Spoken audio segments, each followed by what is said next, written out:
Bien, hermanos, ahí estamos grabando. Vamos a dar entonces lectura a nuestra lección número 5. Gracias a Dios, eh, hemos podido avanzar en este libro que nos ha bendecido bastante, nos ha confrontado.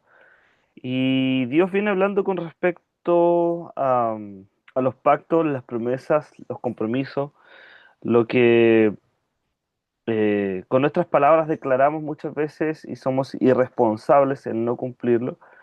Pero el pueblo de Israel fue uno de aquellos que se equivocó delante de Dios al quebrar sus pactos con Dios y al no dejarse guiar por su palabra, más bien torcieron la escritura para acomodarlo a sus deleites y buscar en ellos un camino alternativo donde puedan ellos disfrutar de un poco de aquí y un poco de allá y llegar delante de Dios como si Él no se diera cuenta.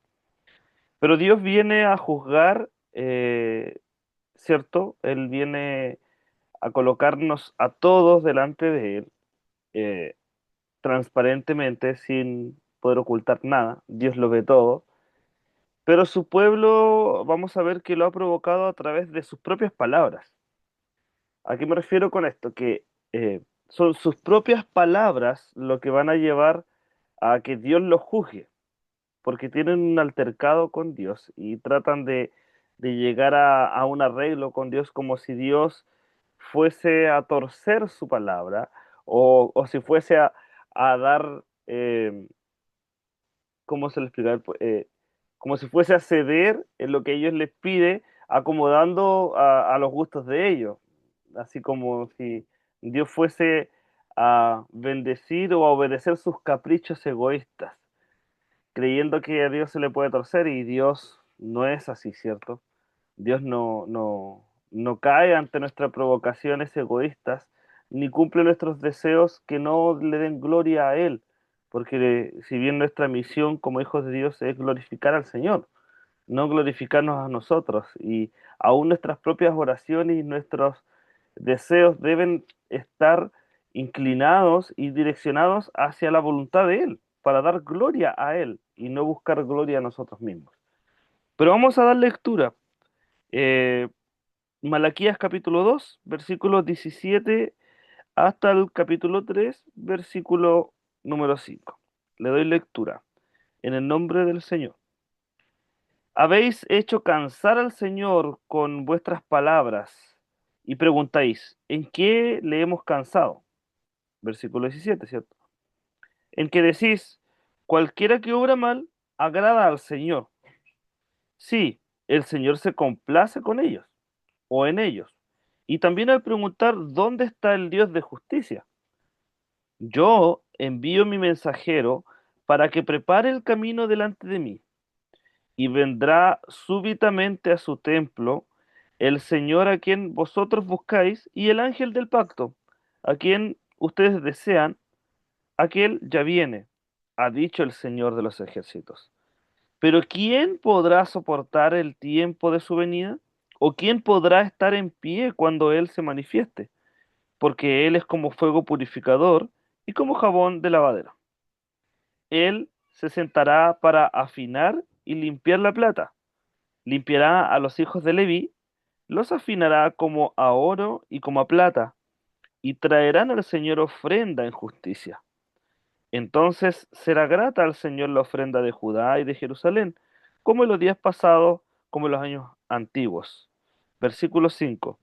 Vendré a vosotros para juicio y testificaré sin vacilar contra los hechiceros y adúlteros, contra los que juran falsamente, contra los que defraudan en su salario al jornalero, a la viuda y al huérfano, contra los que hacen injusticia al extranjero, sin tener temor de mí, dice el Señor de los ejércitos.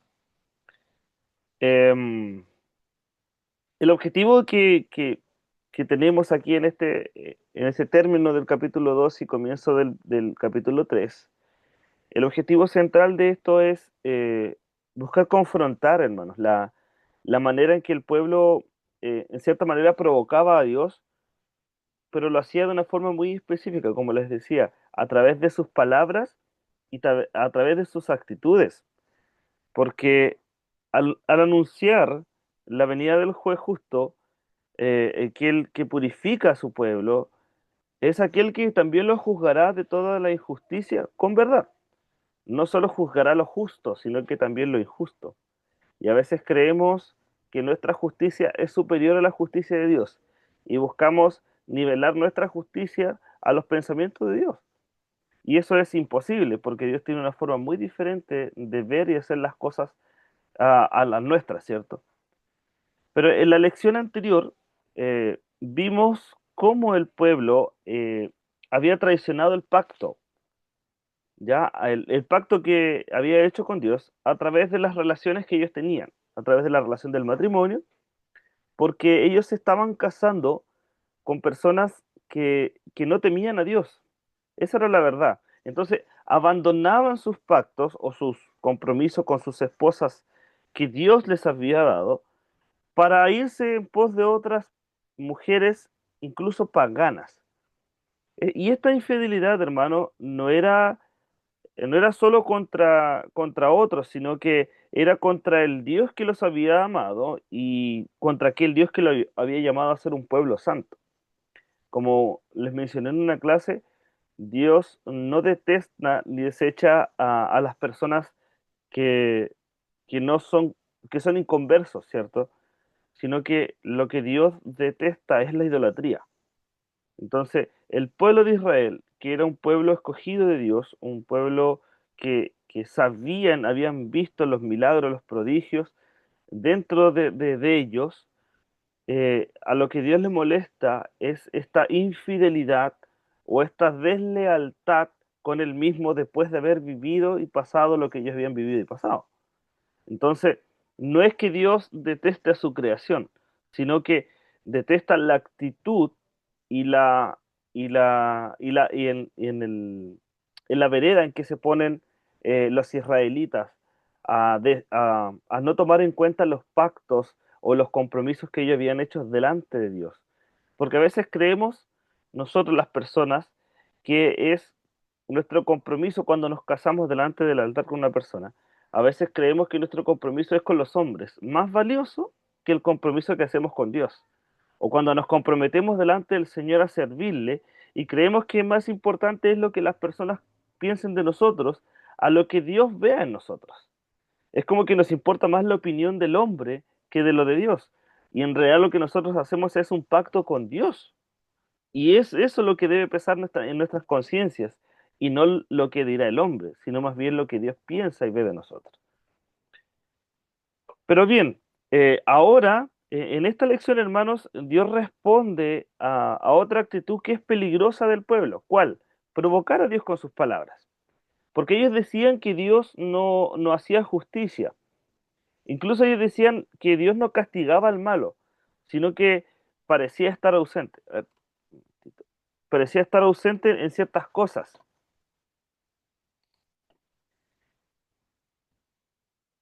Ponían en duda incluso el carácter de Dios, como si Dios no considerara las cosas malas y en cierto aspecto aplaudiera las cosas malas, porque pareciese como si estuviese ausente, ¿cierto?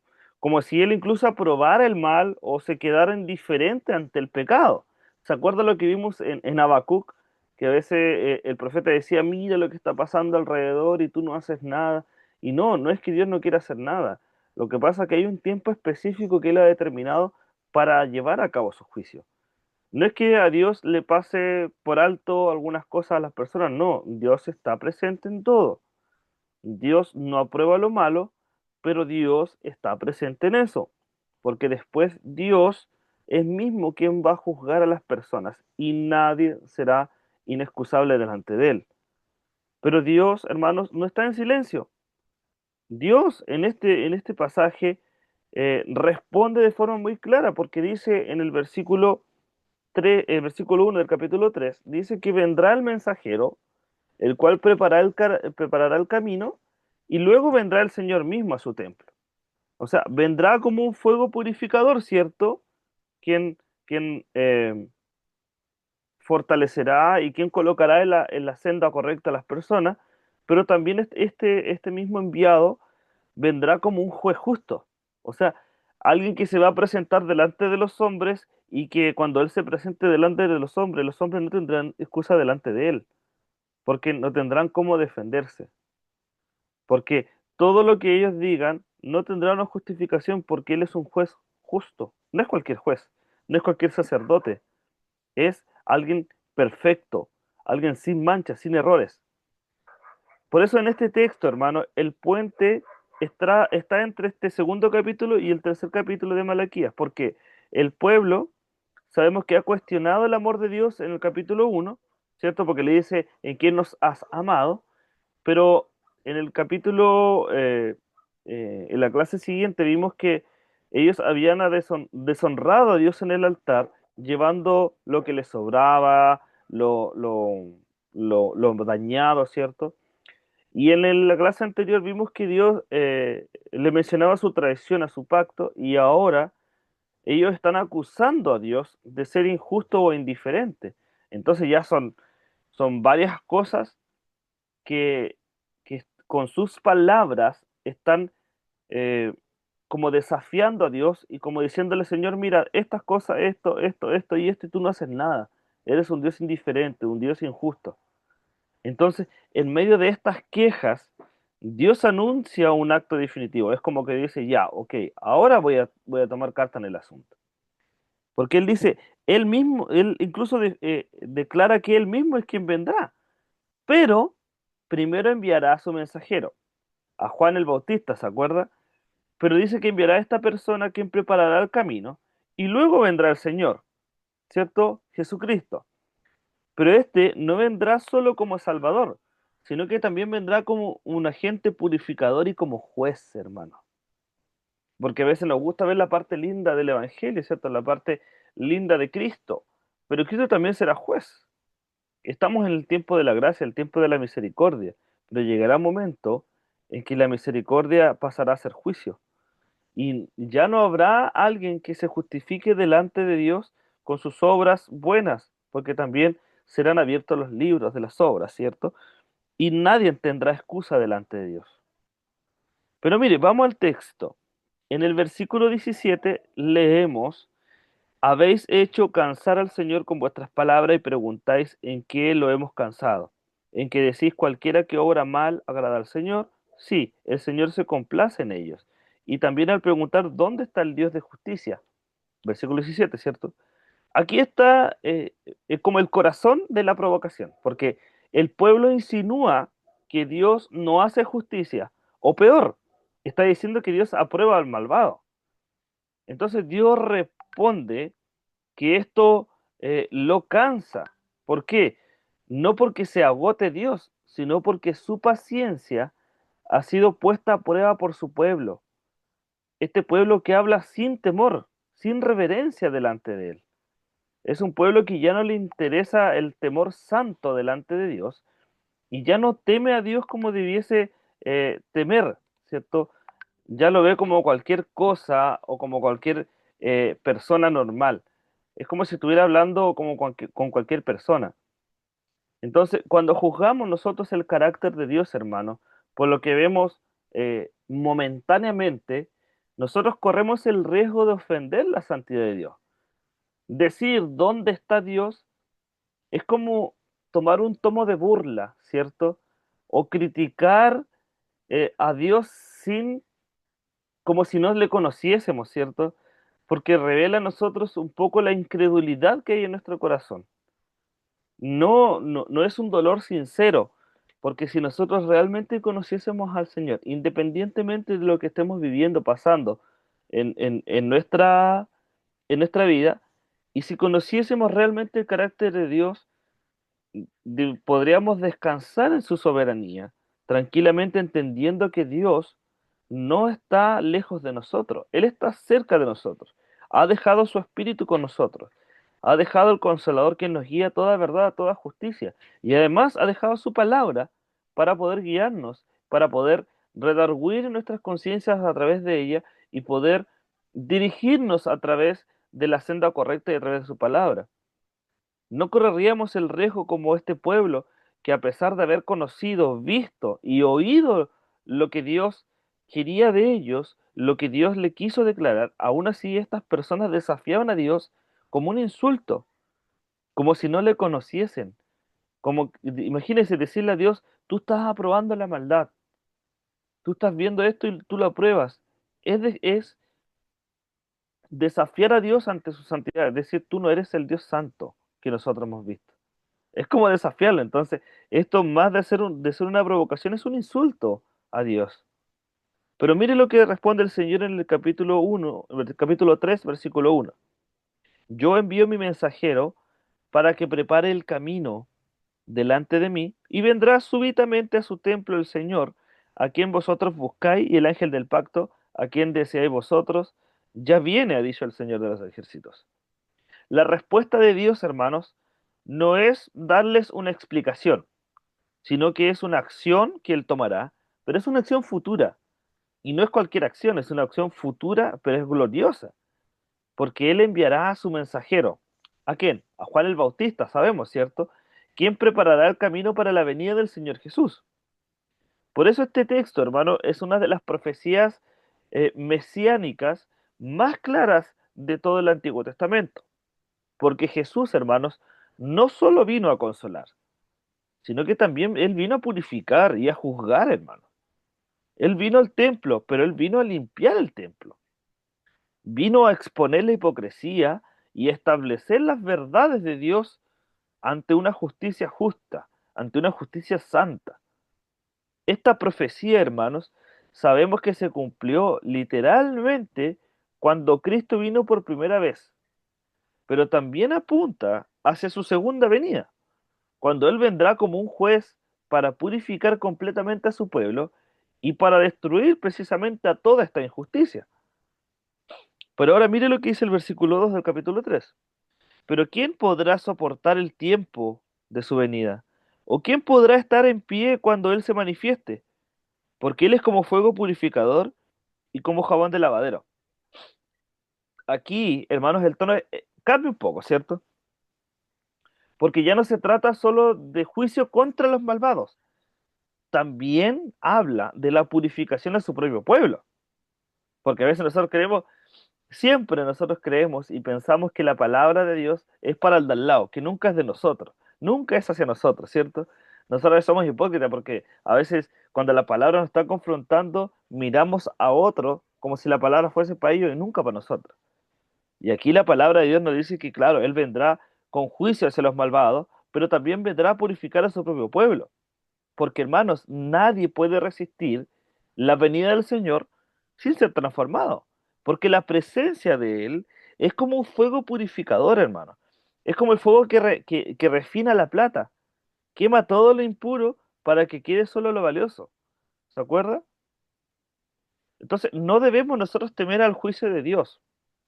Porque si estamos en Cristo, debemos recibir su presencia con reverencia, hermano. Tampoco podemos ser como aquel pueblo que veía a Dios como cualquier cosa. Había perdido este temor reverente, ¿cierto? Debemos recibir la corrección de Dios, la purificación de Él con una reverencia, sabiendo que Jesús vino a santificarnos y no a complacernos, hermano. Porque a veces buscamos eso. Vamos a Dios muchas veces para que Él complazca nuestras oraciones egoístas. Vamos a Dios muchas veces a pedirle solamente, a rogarle lo que a nosotros nos conviene y no a lo que a nosotros realmente nos debiese convenir. Porque si yo les preguntase a ustedes, ¿cuántos de ustedes oran al Señor para que Dios quite el pecado de sus vidas, para que Dios trabaje en ustedes? Yo creo que la parte mínima de nosotros o la parte mínima de nuestras oraciones es lo que cubre el clamor por nuestra santificación. Muchas veces nuestras oraciones rodean o están girando en torno a lo que nos provoca, ¿cierto? A nuestros deleites, a nuestros placeres, a buscar nosotros el beneficio, a buscar lo mejor de Dios para nosotros y no buscar lo que realmente nos conviene. Porque eso pasa, hermano. A mí también me pasa. A veces voy a Dios solamente a buscar la necesidad o lo que yo necesito, pero casi nunca oro para que Dios mortifique mi vida, para que Dios santifique mi vida. Muy pocas veces llegamos buscando al Señor, Señor, mira, me arrepiento de esto, o Señor, mira, hay esto en mi vida, Señor, cámbialo. Muy pocas veces hacemos eso, porque muchas veces vamos al Señor, Señor, necesito esto, me falta esto, Señor, sáname de esto, Señor, quiero esto, esto, otro, pero nunca llegamos a Dios con un corazón de juicio. Nos falta eso, falta al pueblo de Dios eso, de buscar el arrepentimiento genuino y no buscar mero sentimentalismo delante de Dios. Nuestras oraciones son sentimentales, hermano. Nuestras oraciones muchas veces son muy arrogantes porque buscamos el propio beneficio de Dios y no buscamos la santificación de Dios a nuestra vida. Por eso no debemos temer a este juicio. No debemos temer al juicio de Dios. Jesús vino a santificarnos y no a complacernos. Acuérdese de eso. Jesús, si bien vino a darnos la salvación y la vida eterna, pero también quiere que muramos a nosotros, que tomemos nuestra cruz todos los días y vayamos en pos de Él. No que estemos echaditos para atrás, acostados en nuestra cama, disfrutando y pidiéndole a Dios que envíe dinero, que envíe comida, que envíe aquí, que envíe allá, para que nosotros estemos sin hacer nada en la casa. No, Dios quiere que nosotros seamos un pueblo agradecido y para eso debemos trabajar. Para eso debemos trabajar para el reino. Debemos tener una mentalidad de reino y debemos complacer al Señor en todo lo que hagamos. Debemos glorificar al Señor en todo lo que hagamos, hermano. No solamente lo que a nosotros nos conviene y no solamente lo que a nosotros nos beneficia, porque a veces buscamos el beneficio del Señor. Es como cuando siempre decimos eso, buscamos los panes y los peces, ¿cierto? Pero no buscamos la corrección del Señor. No queremos que Dios nos trate. Y cuando Dios nos trata, nos enojamos, nos enfadamos, reaccionamos como que si Dios estuviera en nuestra contra. Y eso no es así, porque Dios corrige a sus hijos, hermano. Por eso cuando Él te corrija, cuando Él trabaje en ti, dale gracias, porque eso da testimonio de que tú eres su hijo. Mire lo que dice el versículo 3 ahora. Dice que o él se sentará para afinar y limpiar la plata. Limpiará a los hijos de Leví y los afinará como a oro y como a plata. Y traerán al Señor ofrenda en justicia. Dios, hermano, tiene que entender usted que Dios no quiere destruirnos. Dios quiere purificarnos. Eso es lo que Dios le estaba hablando al pueblo. Dios no iba a enviar a su ángel a destruirlos. No, Él quería purificarlos. ¿Por qué? Porque Dios busca en ellos y busca de nosotros una adoración que sea sincera, una fe, hermano, que haya pasado por el fuego y que haya sido purificada. Por eso aquí, hermanos, vemos su misericordia. ¿Por qué? Porque Él está corrigiendo los suyos para restaurarlos, no para destruirlos y desecharlos. No, la palabra del Señor, hermanos, es útil para corregir, para instruir al hombre. No es para destruirnos, es para restaurarnos, para corregirnos. Para eso es la palabra del Señor. Hermanos, el fuego duele, ¿cierto? Pero el fuego no destruye al Hijo de Dios. Es eso lo que la palabra trata de transmitirnos.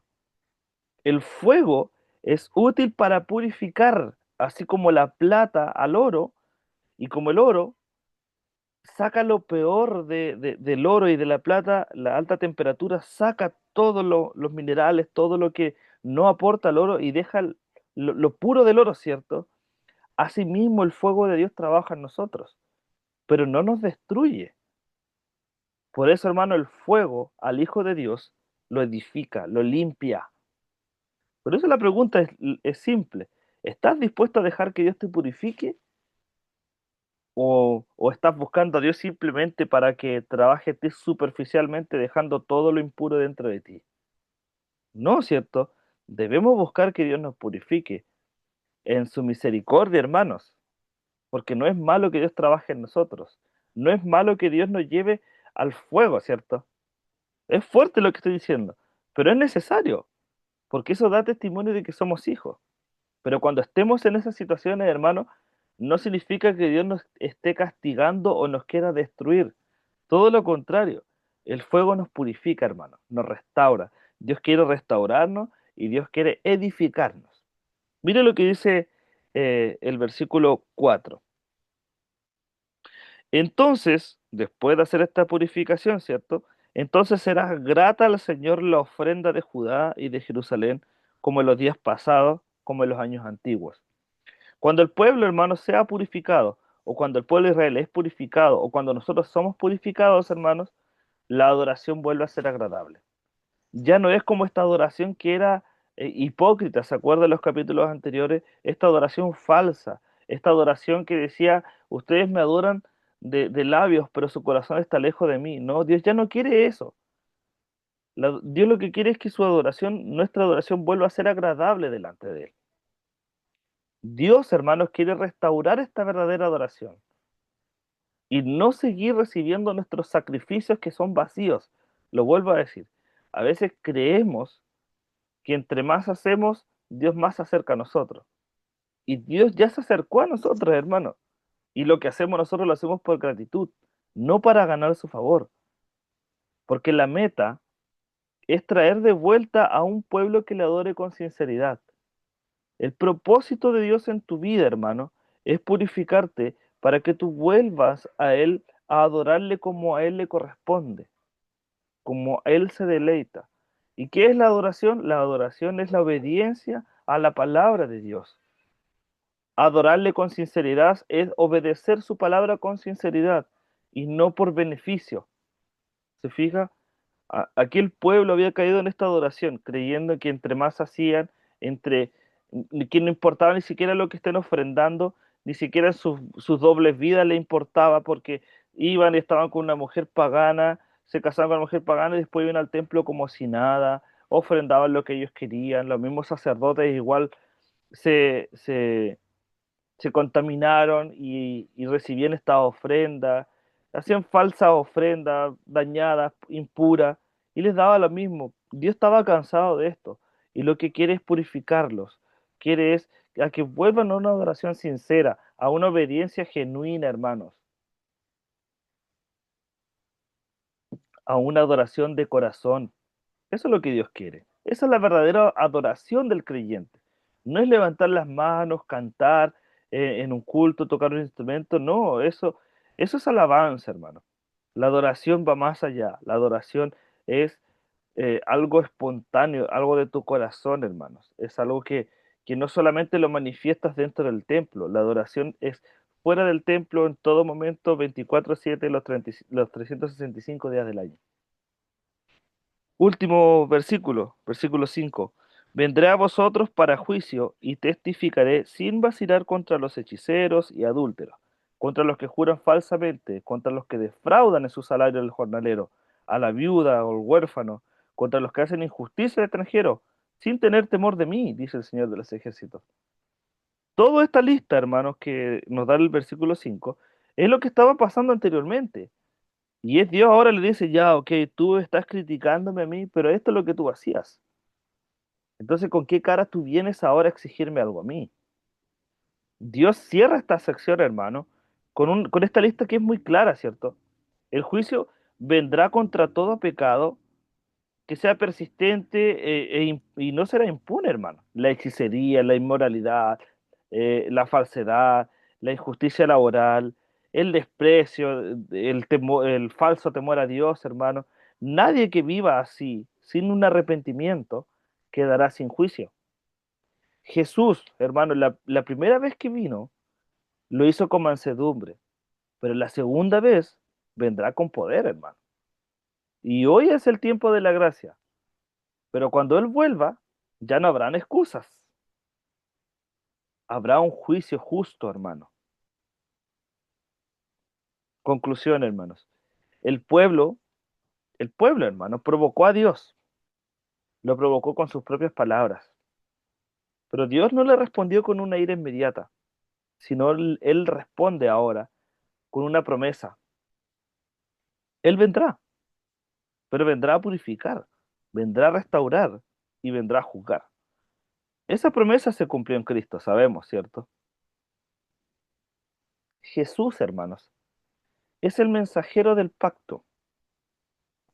Él preparó el camino para una nueva adoración, pero también es el Señor que viene a su templo, no como un invitado, sino como el dueño del templo. Nosotros somos el templo, Él es nuestro dueño. Porque cuando Él entra, hermano, Él limpia, Él corrige y Él transforma. Hoy nosotros seguimos viviendo entre esas dos venidas, ¿cierto? La primera ya ocurrió y la segunda está por venir. En este tiempo de espera, hermano, Dios va a seguir purificando a su pueblo, va a seguir refinando la fe, limpiando los corazones y preparando a una iglesia que sea sin manchas ni arrugas. Pero la pregunta es, ¿estás dispuesto a dejar que Él te purifique ahora? Porque si no lo hace como Salvador, te tengo que decir que lo hará como juez. Pero si estás en Cristo, el juicio ya fue llevado a la cruz y lo que queda es gracia, pero la gracia se ve reflejada en una vida que es transformada. Porque si alguien me dice, yo soy cristiano, Cristo me salvó, Cristo me limpió, Cristo me restauró, pero no se ve la gracia o la fe viva y activa manifestada en los frutos, en las obras, entonces esa persona no ha sido purificada. Porque algunos dicen, yo soy cristiano, pero siguen viviendo de la misma manera. No hay cambio, no hay transformación, no hay corrección, hermano. Y cuando Cristo viene a habitar en el corazón de la persona, esa persona no es igual. Las cosas viejas pasaron, son todas hechas nuevas. No algunas, todas, dice la palabra. Por eso le dejo estas preguntas. ¿Has cuestionado alguna vez la justicia de Dios por lo que tú ves en el mundo o a tu alrededor? ¿Has dicho, Señor, tú no estás presente? Ahora, ¿estás dispuesto a que Cristo refine tu corazón como el fuego purificador del oro y de la plata? ¿Qué palabras, actitudes o comportamientos están provocando a Dios en tu vida? ¿Estás viviendo como alguien que espera su venida? ¿O como quien cree que Él no vendrá y que esto simplemente son cuentos, fábulas y repeticiones vacías como lo han pasado por generaciones? Que Dios nos ayude, hermanos, para entender que Cristo vino como un juez amoroso, vino como el Salvador misericordioso, pero vendrá con poder, Él viene con poder, hermanos, y viene a juzgarnos. Por eso estamos en el tiempo en que Él nos está purificando, está trabajando con nosotros, con nuestro corazón, con nuestra mente y con nuestra vida. Pero debemos dar testimonio de que somos hijos a través de nuestras obras, donde se manifiesta la salvación y la fe purificada. Pero no se asuste, hermano, cuando pase por el fuego. No se asuste cuando Dios lo esté trabajando, cuando Dios purifique su vida, porque eso da testimonio de que usted es hijo y no bastardo, ¿cierto? Como dice la palabra, que cuando Dios nos corrige a veces nos asustamos como creyentes y decimos, ¿dónde estás Dios? ¿Por qué eres tan injusto? ¿Qué pasa? ¿Por qué estás haciendo esto? No caigamos en lo que cayó el pueblo, de ofender a Dios con sus palabras. Más bien pidamos misericordia y gracia al Señor de la misericordia y de la gracia. Que el Señor les bendiga, hermano.